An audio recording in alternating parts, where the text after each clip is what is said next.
ओम नमः शिवाय। हर हर महादेव।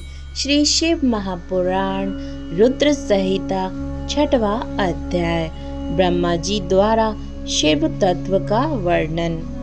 ब्रह्मा जी ने कहा, हे नारद, तुम सदैव जगत के उपकार में लगे रहते हो। तुमने जगत के लोगों के हित के लिए बहुत उत्तम बात पूछी है, जिसके सुनने से मनुष्य के सब जन्मों के पापों का नाश हो जाता है। उस पर ब्रह्म शिव तत्व का मैं वर्णन तुम्हारे लिए कर रहा हूँ। शिव तत्व का स्वरूप बहुत सुंदर और अद्भुत है। जिस समय महाप्रलय आई थी और पूरा संसार नष्ट हो गया था तथा चारों ओर सिर्फ अंधकार ही अंधकार था, आकाश व ब्रह्मांड तारों व ग्रहों से रहित होकर अंधकार में डूब गए थे। सूर्य और चंद्रमा दिखाई देने बंद हो गए थे। सभी ग्रहों और नक्षत्रों का कहीं पता ही नहीं चल रहा था। दिन रात अग्नि जल कुछ भी नहीं था। प्रधान आकाश और अन्य तेज भी शून्य हो गए थे। शब्द, स्पर्श, गंध, रूप, रस का अभाव हो गया था। सत्य असत्य सब कुछ खत्म हो गया था। तब सिर्फ सत्य ही बचा था।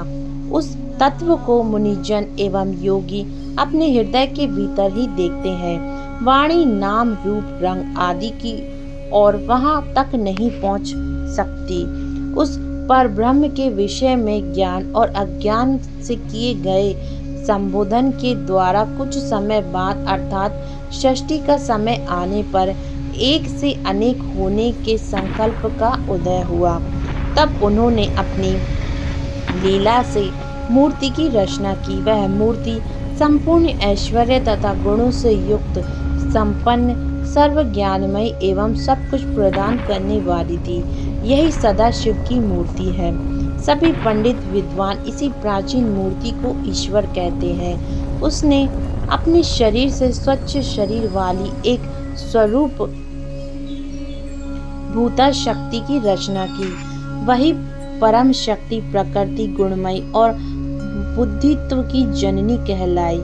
उसे शक्ति, अंबिका, प्रकृति, संपूर्ण लोकों की जननी, त्रिदेवों की माता, नित्या और मूल कारण भी कहते हैं। उसकी 8 भुजाएं एवं मुख की शोभा विचित्र है। उसके मुख के सामने चंद्रमा की कांति भी क्षीण हो जाती है। विभिन्न प्रकार के आभूषण एवं गठियों देवी की शोभा बढ़ाती हैं। वे अनेक प्रकार के अस्त्र धारण किए हुए हैं। सदा शिव को ही सब मनुष्य परम पुरुष, ईश्वर, शिव, शंभु और महेश्वर कहकर पुकारते हैं। उनके मस्तक पर गंगा, भाल में चंद्रमा और मुख में 3 नेत्र शोभा पाते हैं। उनके 5 मुख हैं तथा 10 भुजाओं के स्वामी एवं त्रिशूलधारी हैं। वे अपने शरीर में भस्म लगाए हैं। उन्होंने शिवलोक नामक क्षेत्र का निर्माण किया है। यह परम पावन स्थान काशी नाम से जाना जाता है। यह परम मोक्षदायक स्थान है। इस क्षेत्र में परमानंद रूप शिव पार्वती सहित निवास करते हैं। शिव और शिवा के प्रलय काल में भी उस स्थान को नहीं छोड़ा, इसीलिए शिव जी ने इसका नाम आनंद वन रखा है। एक दिन आनंद वन में घूमते समय शिव शिवा के मन में किसी दूसरे पुरुष की रचना करने की इच्छा हुई। तब उन्होंने सोचा कि इसका भार किसी दूसरे व्यक्ति को सौंपकर हम यहीं काशी में विराजमान रहेंगे। ऐसा सोचकर उन्होंने अपने वाम अंग के 10वें अंग पर अमृत मल दिया, जिससे एक सुंदर पुरुष प्रकट हुआ, जो शांत और सत्व गुणों से युक्त एवं गंभीरता का अथाह सागर था। उसकी कांति इंद्रनील मणि के समान श्याम थी। उसका पूरा शरीर दिव्य शोभा से चमक रहा था तथा नेत्र कमल के समान थे। उसने हाथ जोड़कर शिव और शिवा को प्रणाम किया तथा प्रार्थना की कि मेरा नाम निश्चित कीजिए। यह सुनकर भगवान शिव हंसकर बोले कि सर्वत्र व्यापक होने से तुम्हारा नाम विष्णु होगा। तुम भक्तों को सुख देने वाले होगे। तुम यहीं स्थिर रहकर तप करो, वही सब कार्यों का साधन है। ऐसा कहकर शिवजी ने उन्हें ज्ञान प्रदान किया तथा वहां से अंतर ध्यान हो गए। तब विष्णु जी ने 12 वर्ष तक वहां दिव्य तप किया। तपस्या के कारण उनके शरीर से अनेक जल धाराएं निकली। उस जल से सारा सूना आकाश व्याप्त हो गया। वह ब्रह्म रूप जल अपने स्पर्श मात्र से पापों का नाश करने वाला था। उस जल में भगवान विष्णु ने स्वयं शयन किया। नार अर्थात जल में निवास करने के कारण ही वे नारायण कहलाए।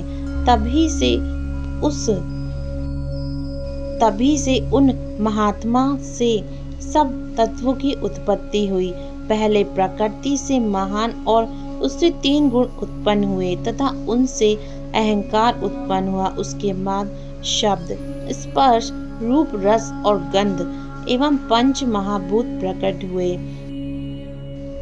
उनकी ज्ञान इंद्रियों एवं कर्म इंद्रियां भी बनी। उस समय एकार 24 तत्व प्रकृति से प्रकट हुए तथा उनको ग्रहण करके परम पुरुष नारायण भगवान शिव जी की इच्छा से जल में ही सो गए। ओम नमः शिवाय। हर हर महादेव। श्री शिव महापुराण रुद्र संहिता 6वां अध्याय समाप्तम।